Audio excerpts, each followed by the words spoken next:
오늘 우리 함께 읽고 은혜 나눌 말씀은 예레미야서 42장 1절에서 6절까지 말씀입니다.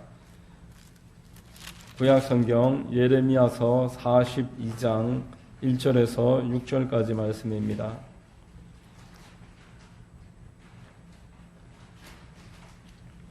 다 찾으셨으면 제가 봉독해 드리겠습니다.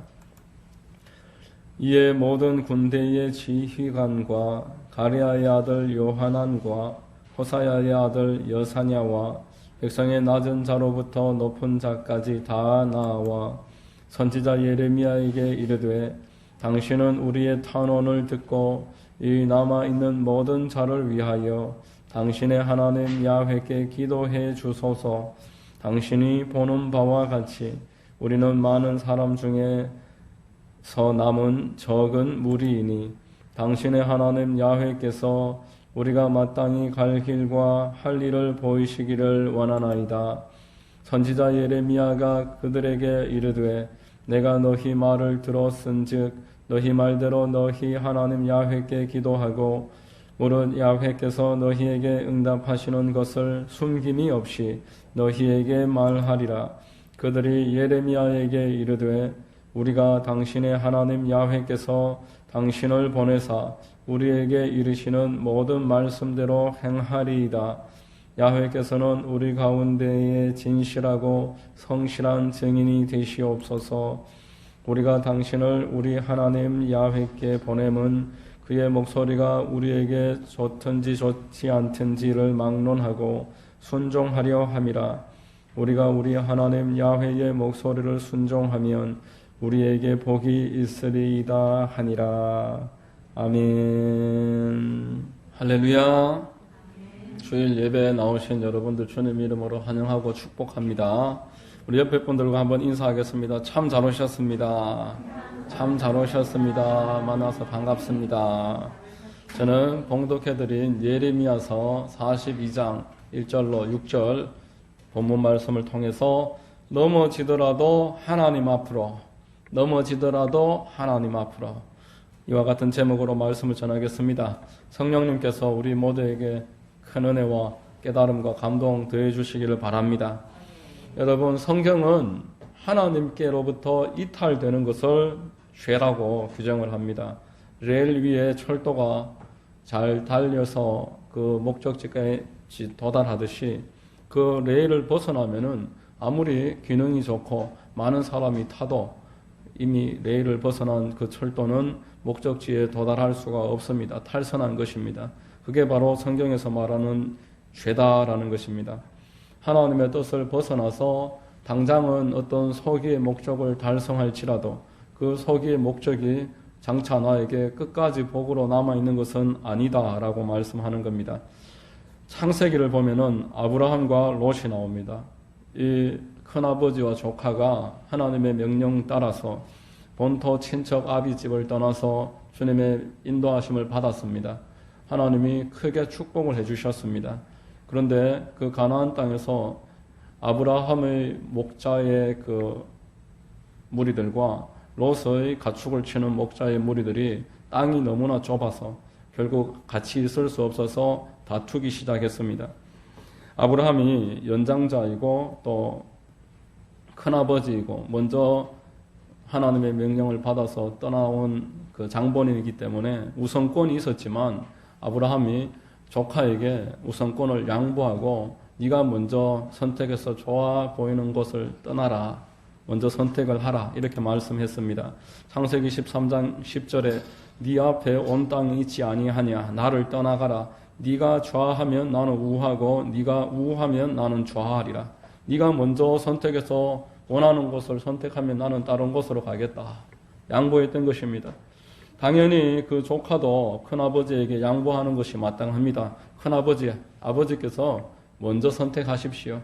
그러면 제가 다른 곳을 가겠습니다. 이렇게 하는 것이 마땅할 텐데 아버지가 양보한다고 이 조카가 바로 선뜻 받아들입니다. 그리고는 자기 눈에 보이기 좋아 보이는 곳, 하나님께 기도 한번 하지 않고 눈에 보이고 또 향락이 있는 여러 가지 좋아 보이는 것들이 많은 조건이 있는 곳으로 선택해서 가버렸습니다. 결국 그 선택한 곳은 소돔과 고모라인데 그 땅은 하나님으로부터 심판을 받고 불로서 유황으로서 멸망하고 맙니다. 롯은 그 가족들과 함께 나오다가 그 아내가 뒤를 돌아보다가 소금 기둥이 되었다 이렇게 이야기하고 있습니다. 나에게 비록 자유가 있다고 할지라도 그 자유를 나를 위해서 내가 원하는 대로 마음대로 쓰는 것이 아니라 하나님께 기도하면서 바른 선택을 하는 것이 중요하다는 교훈을 아브라함과 조카 롯을 통해서 알게 되는 것입니다. 사무엘 하에도 같은 류의 교훈이 나옵니다. 다윗과 압살롬의 이야기인데 그 다윗의 아들 암논이라는 자가 있었습니다. 다윗의 배다른 암논의 배다른 형제 그 압살롬과 그 압살롬의 누이 동생 다말이라는 여인이 있었는데 암논이 그 다말을 겁탈을 합니다. 다윗이 그 사실을 알고는 진노했지만 딱히 그 징계를 내리지 않았습니다. 분노했던 압살롬은 자기가 직접 그 암논에게 보복을 해서 살해를 합니다. 결국 피난길에 올랐고 몇 년이 지난 후에 다윗이 압살롬을 다시 불러들였습니다.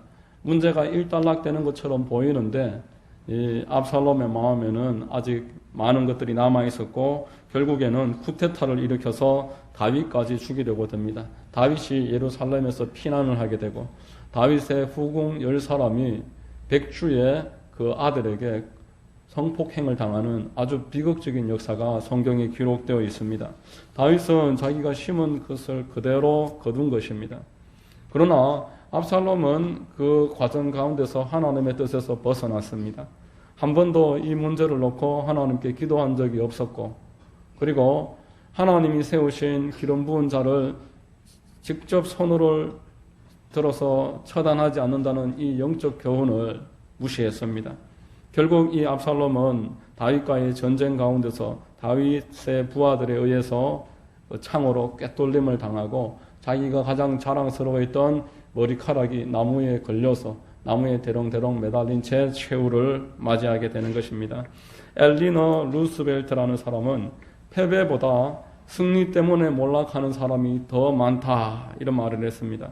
주어진 축복 가운데서 자만하고 도취해서 결국에는 낭패를 겪는다는 것입니다. 우리가 승리를 할지라도 하나님 편에 서서 승리할 때에 가치가 있습니다.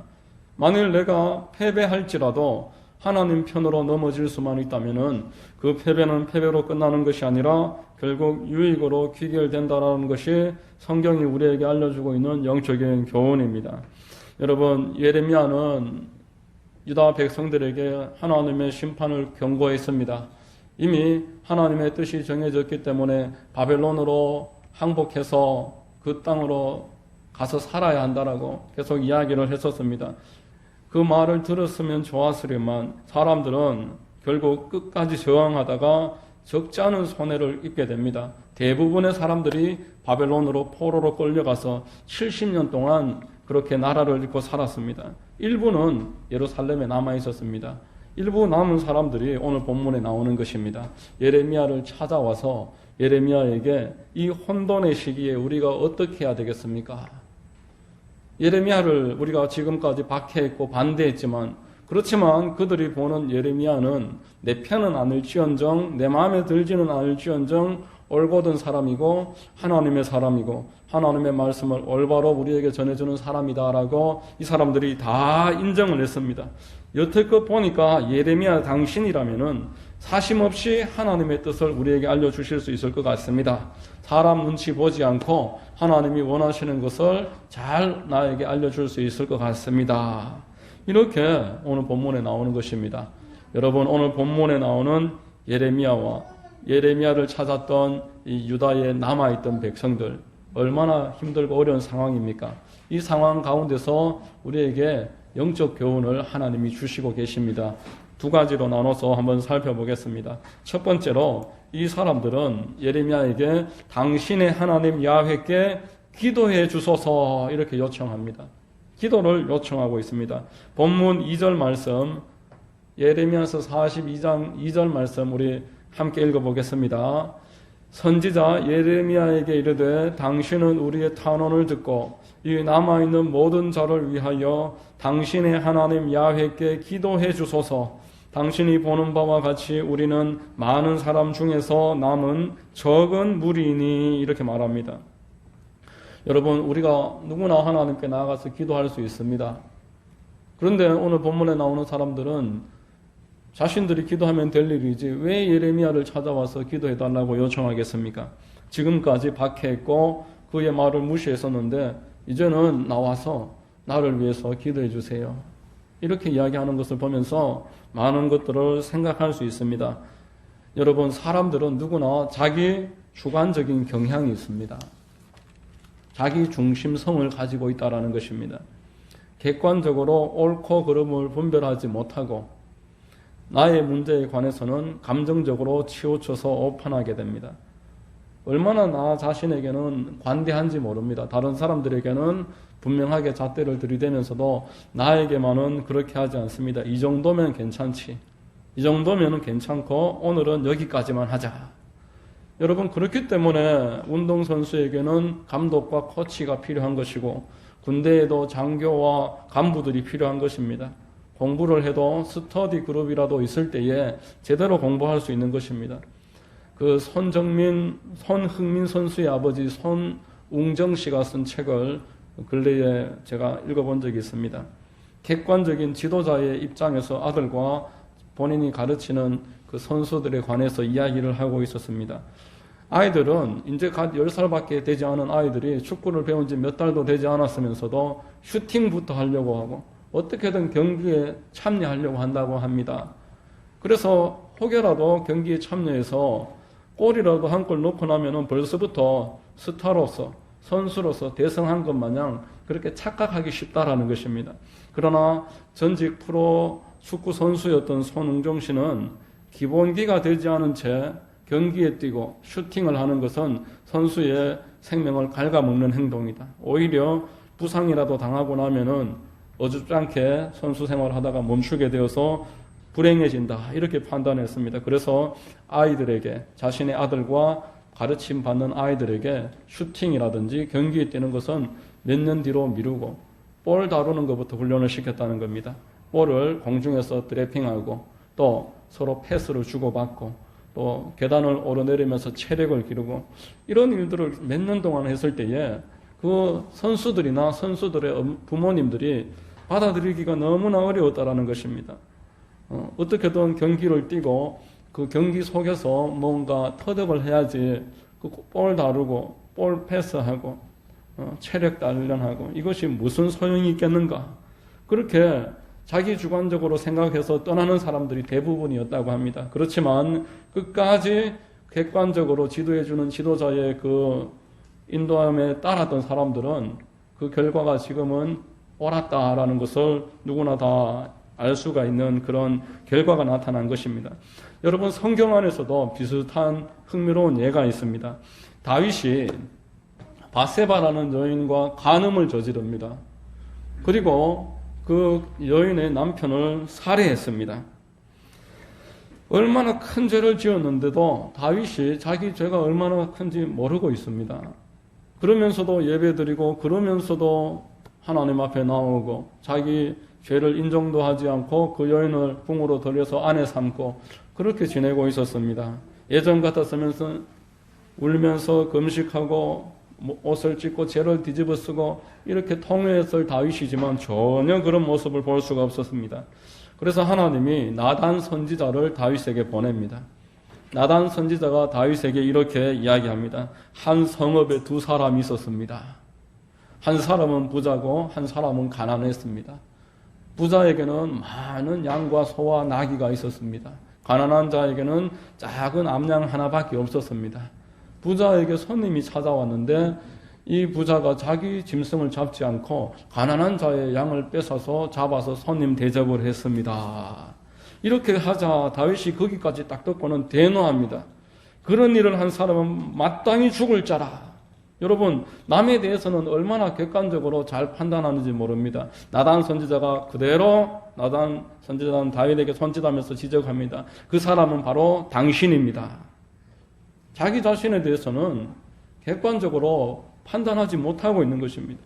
하나님이 당신에게 많은 아내들을 주었고 이웃나라의 공주들을 데려다가 후궁 삼게 했고 또 필요하다면 얼마든지 더 주셨을 텐데 충성스러운 부하의 아내를 빼앗고 이 사실을 은폐하려고 부하까지 죽여려 들었으니까 하나님이 당신이 한 그대로 갚으실 겁니다. 여러분, 사람에게는 이처럼 자기중심성이 있습니다. 객관적으로 자기 자신을 볼 수 있는 능력이 결여되어 있습니다. 우리는 연약하고 누구나 할 것 없이 자기 자신을 아끼는 마음과 또 뿌리 깊은 죄가 있어서 죄성 때문에 자기 자신에 대해서는 올바르게 판단하기가 어렵습니다. 그래서 다른 사람의 눈을 통해서 자기 자신을 볼 줄 아는 사람이 지혜로운 사람입니다. 내 옆에 내 생각과 다르고 다른 판단을 가지고서 나에게 대해서 이야기해 줄 아는 사람을 두고 그 사람의 의견을 청취할 줄 아는 사람이 지혜로운 사람이고 끝까지 살아남을 수 있는 그러한 강한 사람입니다. 하나님은 성도들을 사랑하셔서 성도들 옆에 이러한 역할을 하는 사람들을 세워놓으셨습니다. 사도행전 20장 28절 말씀에 사도 바울이 주의 일을 하는 일꾼들에게 이렇게 이야기합니다. 여러분은 자기를 위하여 또는 온 양떼를 위하여 삼가라. 성령이 그들 가운데 여러분을 감독자로 삼고 하나님이 자기 피로 사신 교회를 보살피게 하셨느니라. 이렇게 말씀하십니다.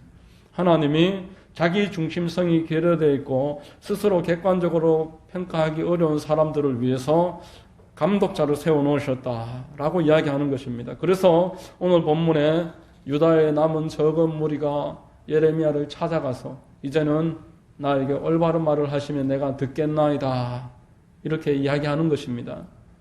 베드로전서 5장 2절로 3절에 너희 중에 있는 하나님의 양무리를 치되 억지로 하지 말고 하나님의 뜻을 따라 자원함으로 하며 더러운 이득을 위하여 하지 말고 기꺼이 하며 맡은 자들에게 주장하는 자세를 하지 말고 양무리의 본이 되라 라고 말했습니다. 한 절만 더 말씀드리면은 요한복음 21장 15절에 그들이 조밥 먹은 후에 예수께서 시몬 베드로에게 이르시되 요한의 아들 시몬아 네가 이 사람들보다 나를 더 사랑하느냐 하시니 이르되 주님 그러하나이다. 내가 주님을 사랑하는 줄 주님께서 아시나이다. 이르시되 내 어린 양을 먹이라. 이렇게 3번 반복해서 말합니다. 내 어린 양을 먹이라. 내 양을 치라. 내 어린 양을 먹이라. 3차례 이야기하심으로써 하나님이 하나님의 사랑하는 양들을 하나님의 일꾼을 옆에 세워놓고 인도하기를 바라시고 그들을 돕고 객관적으로 하나님의 뜻을 알려주기를 원하는 것입니다. 우리가 성경을 읽어도 신앙생활을 하면서도 내 주관적으로 내 생각에는 이게 옳다라고 생각하지만 잘못되는 일들이 얼마든지 있다라는 것입니다. 여러분, 성도들은 하나님의 양떼들입니다. 하나님이 우리의 아버지이시고 우리를 인도해 가시는 하나님의 양떼입니다. 그러나 이 땅 가운데서 하나님이 우리를 인도하기 위한 방법으로 하나님의 일꾼들을 세워놓으셨습니다. 하나님의 양떼들을 말씀과 기도로서 바르게 인도해 나가기를 하나님 원하시는 것입니다. 이 땅에 공중 권세 잡고 있는 악한 원수 마귀 사탄은 할 수만 있으면은 하나님의 택하신 백성들이라도 넘어뜨리려고 혈안이 되어 있습니다. 우는 사자와 같이 이 땅에 하나님에게서부터 이탈하게 하고 하나님에게서부터 멀어지게 하고 그렇게 해서 멸망시키려고 하는 세력이 있다라는 것입니다. 할 수만 있으면 교회를 분열시키려고 하고 목회자와 성도 사이를 이간질하기 기뻐하고 객관적인 기준을 제거해버리고 사사기 표현대로 자기 소견에 옳은 대로 살도록 만들어가는 것입니다. 여러분, 프랑스의 시인 폴 발레리라는 사람이 이렇게 말했습니다. 생각하는 대로 살지 않으면 사는 대로 생각하게 된다.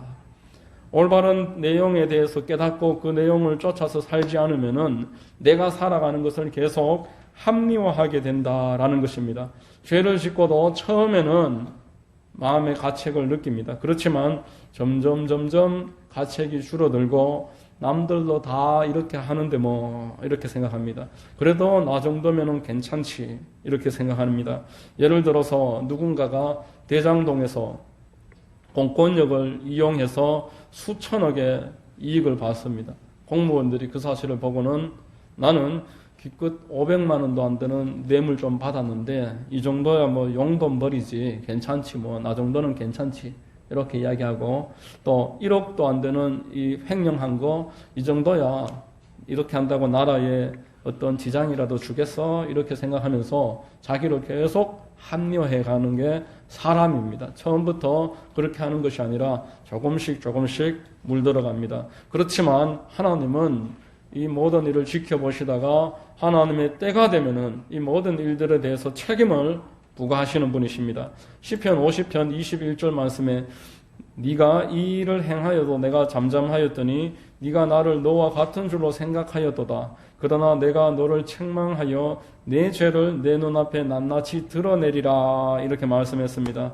여러분 하나님의 기준은 서서히 역사하실 따름이지 맷돌에 그 곡물을 갈듯이 정확하게 완벽하게 역사하셔서 하나도 빠짐없이 갈아버리시는 게 하나님의 방법입니다. 때가 되면은 하나님이 하셨다라는 것을 사람들은 다 목도하게 되는 것입니다.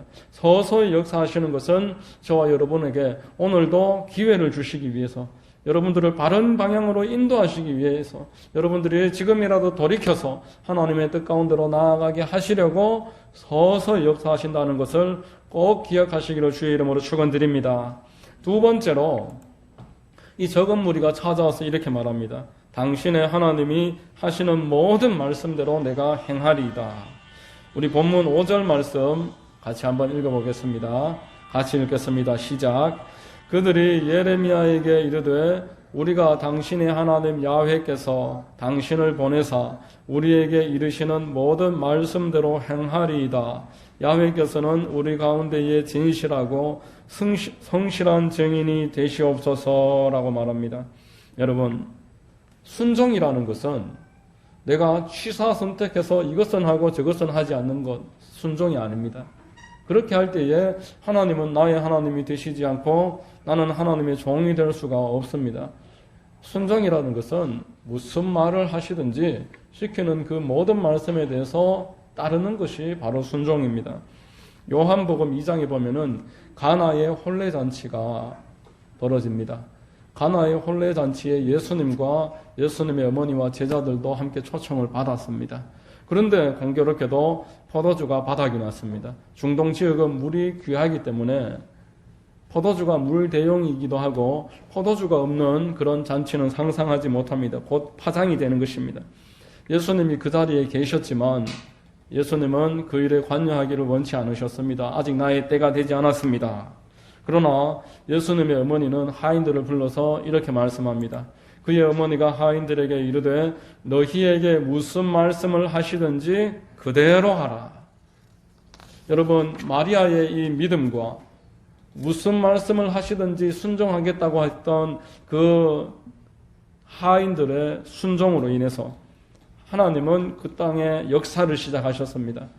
예수님이 정결 예식에 쓰는 그 물, 손과 발을 씻는 그 물을 떠서 그 잔치자리에 포도주 그릇에 담아서 갖다 드려라 했을 때에 말도 되지 않는 이런 명령이지만 두 눈을 질끈 감고 종들은 그 어려운 명령에 순종을 했습니다. 이때 물을 들고 잔치자리로 갈 때 물이 그 도중에 포도주로 변화된 것입니다. 포도주가 떨어져서 혼례잔치가 파장될 뻔했는데 그러나 풍성한 잔치로 사람들이 칭찬하면서 어디서 이렇게 좋은 포도주를 끝까지 내놓느냐면서 칭찬하는 아름다운 잔치로서 귀결될 수 있었습니다. 마리아의 그 믿음과 간청하심과 또 무슨 말씀을 하시든지 시키는 대로 다 하겠다고 했던 이 하인들의 순종이 예수님의 첫 번째 표적을 드러내었던 것입니다. 여러분, 우리가 하나님이 무슨 일이라도 해주실 수 있으시며 나에 관해서 하나님이 제한이 없으시다는 것을 믿으시면 아멘 하시기 바랍니다. 여러분, 하나님은 여러분들을 사랑하신다고 하셨습니다. 하나님은 천지를 창조하신 전능자라고 말씀하셨습니다. 우리에게 안 해주실 것이 없으신 분이십니다. 이 믿음을 가진 다음에 그 다음에는 오늘 본문에 나오는 사람들처럼 말씀하시면은 제가 다 행하겠나이다.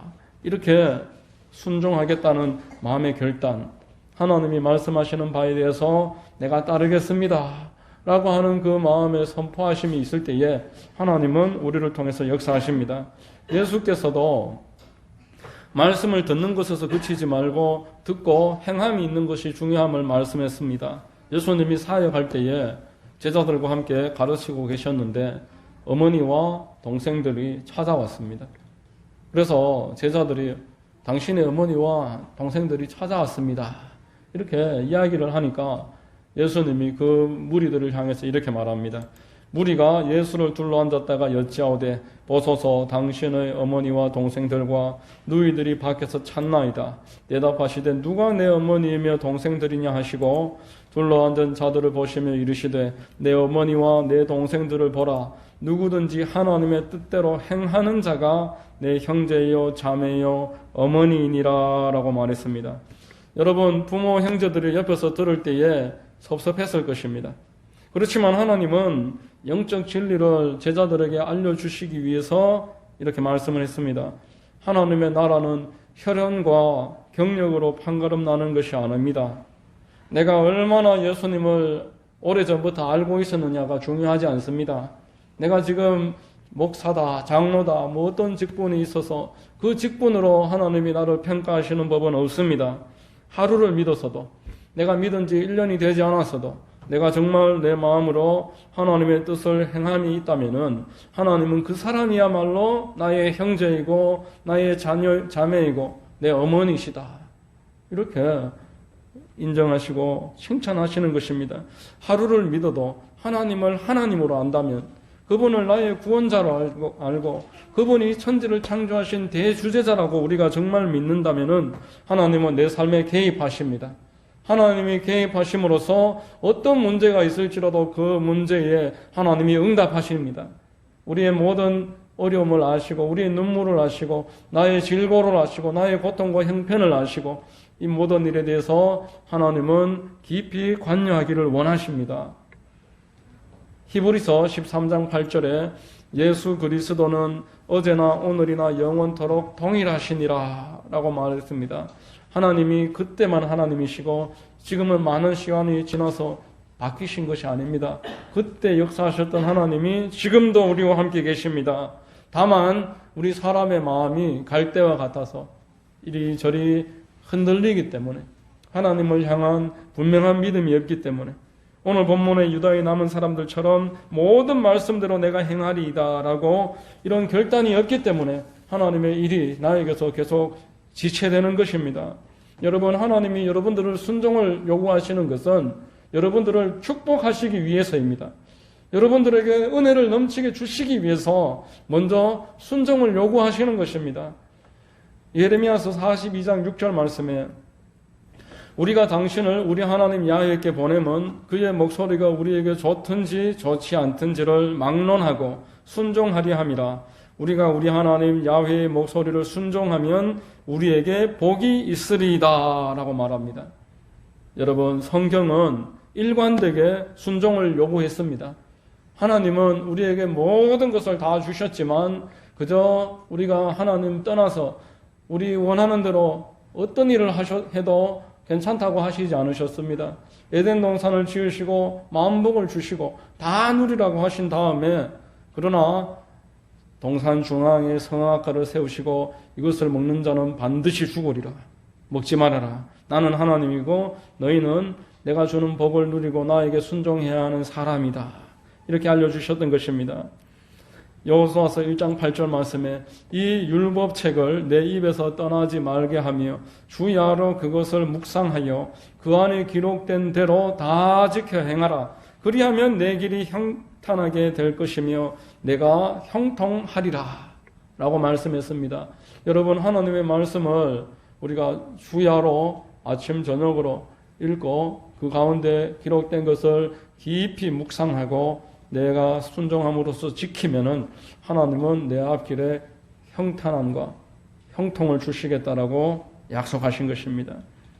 여러분, 왜 우리에게 순종이 필요한지만 잠깐 말씀드리고 마치겠습니다. 왜냐하면은 이 세상은 우리의 영원한 집이 아니기 때문입니다.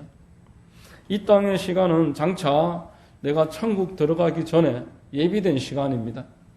하나님이 나를 천국으로 인도하시기 전에 이 육신의 시간을 주신 것은 이 육신의 시간을 통해서 하나님의 영광을 나타내고 영혼 구원하는 일에 참여하게 하시기 위해서, 그래서 하나님께 순종함으로 말미암아서 그분의 영광이 드러나고 주변의 사람들이 우리가 하나님께 순종하는 모습을 통해서 하나님을 경험하게 됩니다. 하나님이 정말 살아계시는구나. 하나님이 저 사람에게 실제로 역사하는구나. 그렇지 않고 우리가 형통하게 되면은 그 형통의 근거가 하나님이시다는 것을 세상 사람들이 어찌 알겠습니까? 내가 하나님께 순종하고 하나님을 사랑하는 마음을 먼저 보였을 때에 하나님이 우리를 평탄하게 하시고 형통하게 하심으로써 당신의 영광을 드러내시고 우리가 하나님 믿는 사람인 것을 주변이 알게 만들어 나가시는 것입니다. 여러분, 그러므로 말씀과 순종은 불가분의 관계입니다. 순종하지 않으면은 말씀은 그저 문자일 뿐입니다. 그러나 내가 순종함으로 이 말씀은 나에게 그때부터 하나님이 됩니다. 기록된 말씀을 주야로 묵상함으로써 하나님과 동행하는 놀라운 은혜와 복을 누리시게 되는 것입니다. 여러분 모두에게 이 말씀과 동행하고 말씀으로 말미암아 넘치는 은혜를 받는 큰 축복이 있게 되시기를 예수 그리스도의 이름으로 축원드립니다. 기도하겠습니다. 좋으신 하나님 감사합니다. 오늘 말씀을 통해서 우리가 지금 아무리 넘어졌을지라도 낮은 곳에 처해 있을지라도 하나님께 나와서 객관적으로 기도하고 하나님의 말씀이 어떠한지 깨달아서 그 말씀대로 순종하고, 이것이 바로 우리가 넘어질지라도 하나님께 나아가면은 살게 됨을 알려주시는 주님의 뜻인 줄로 믿습니다. 우리 모두가 하나님의 말씀을 부여잡고 2022년에 승리하게 하시고 하나님은 동행함으로 말미암아 큰 은혜와 복을 누릴 수 있도록 역사해 주시옵소서. 예수 그리스도의 이름으로 감사하고 기도드리옵나이다. 아멘.